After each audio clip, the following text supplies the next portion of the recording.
اختیار کرنے کے ساتھ ساتھ رب کی طرف بھی رجوع کر لیا کریں. حضرت موسیٰ علیہ السلام بیمار ہو گئے, اللہ تعالیٰ سے دعا کی اللہ بیمار ہوں. اللہ نے فرمایا کہ جنگل میں جاؤ, فلاں درخت ہے اس کا پتا کھا لو, ٹھیک ہو جاؤ گے. انہوں نے پتا تھوڑا اور کھایا تو ٹھیک ہو گئے. کچھ عرصے بعد پھر بیمار ہو گئے تو خود بخود گئے, اسی درخت کا پتا توڑا اور کھا لیا, لیکن ٹھیک نہ ہوئے. عرض کیا اللہ بیماری بھی وہی, درخت بھی وہی, پتا بھی وہی, لیکن میں ٹھیک نہ ہوا. تو پروردگار ذو الجلال نے فرمایا کہ درختوں کے پتوں میں تو شفا نہیں ہے, شفا تو میں نے دینی ہوتی ہے, شفا تو میں. تو یہی بیمار ہے کوئی بندہ, وہ ڈاکٹروں کے پاس جائے, وہ ہسپتال میں جائے, وہ علاج کروائے, لیکن اس کے ساتھ ساتھ اللہ رب العزت کی طرف رجوع, اللہ تعالیٰ کے سامنے رونا, عاجزی کرنا, اللہ سے مانگنا, یہ ضروری ہے. ورنہ حقیقت یہ ہے کہ اللہ تعالیٰ کسی معمولی پریشانی کی وجہ سے بندے کو تھکا کے رکھ دیتا ہے.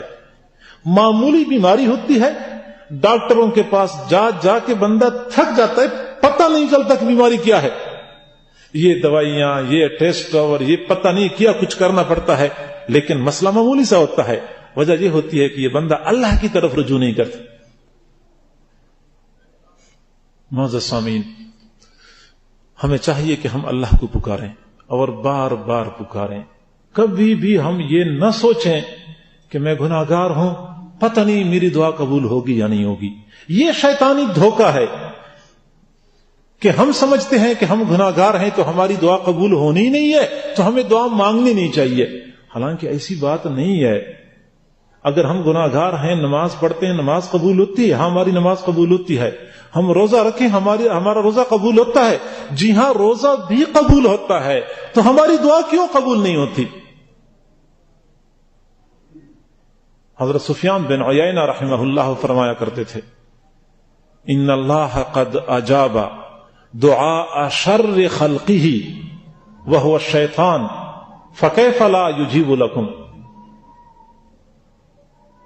اللہ تعالی نے اپنی مخلوق میں سے بدترین مخلوق شیطان کی دعا کو قبول کر لیا تھا.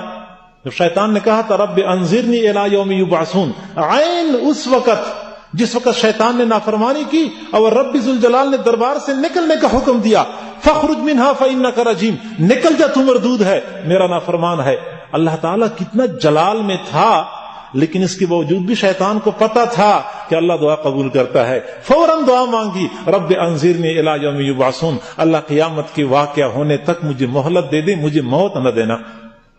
قال فإنك من المنظرین, اللہ نے اسی وقت بھی دعا قبول کر لی, جا تجھے مہلت ہے, قیامت کی صبح تک تو زندہ رہے گا. تو اگر شیطان جیسے مردود کی دعا اللہ نے اس وقت قبول کی جس وقت اللہ تعالیٰ کے عین جلال کا وقت تھا, ہماری دعائیں کیوں قبول نہیں کرے گا؟ اور معزز سامعین, یہ بھی انتہائی افسوس کی بات ہے کہ ہم نماز پڑھتے ہیں تو نماز کو عبادت سمجھتے ہیں. ہمارا یقین ہوتا ہے نا کہ نماز کے بدلے ہمیں ثواب ملے گا. ہم تلاوت کرتے ہیں, ہم سمجھتے ہیں کہ تلاوت کریں گے تو ثواب ملے گا. بالکل ایسا ہی ہے. ہم روزہ رکھتے ہیں, روزے کے بدلے ہمیں ثواب ملتا ہے. لیکن جب ہم دعا مانگتے ہیں, ہم یہ تو سمجھتے ہیں کہ جو کچھ مانگتے ہیں ممکن ہے وہی کچھ مل جائے, اور ہمارا یہ دھیان ہی نہیں ہوتا کہ اس دعا کے بدلے ہمیں ثواب بھی مل جائے گا.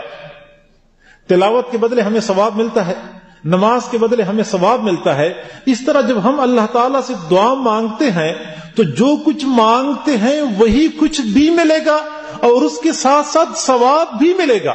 مستقل ایک عبادت ہے, بلکہ حضور علیہ الصلوۃ والسلام نے تو دعا کو عبادت کا مغز قرار دیا ہے. تو ہم ضرورت کی خاطر تو دعا مانگتے ہی ہیں, عبادت کی نیت سے دعا مانگے کہ ہم اللہ تعالیٰ سے مانگتے ہیں, اللہ تعالیٰ اس سے راضی ہوتا ہے اور ہمیں باقاعدہ اجر ملے گا. اعمال نامے کے اندر اس دعا کی برکت سے ہمارے لیے نیکیاں لکھی جائیں گی.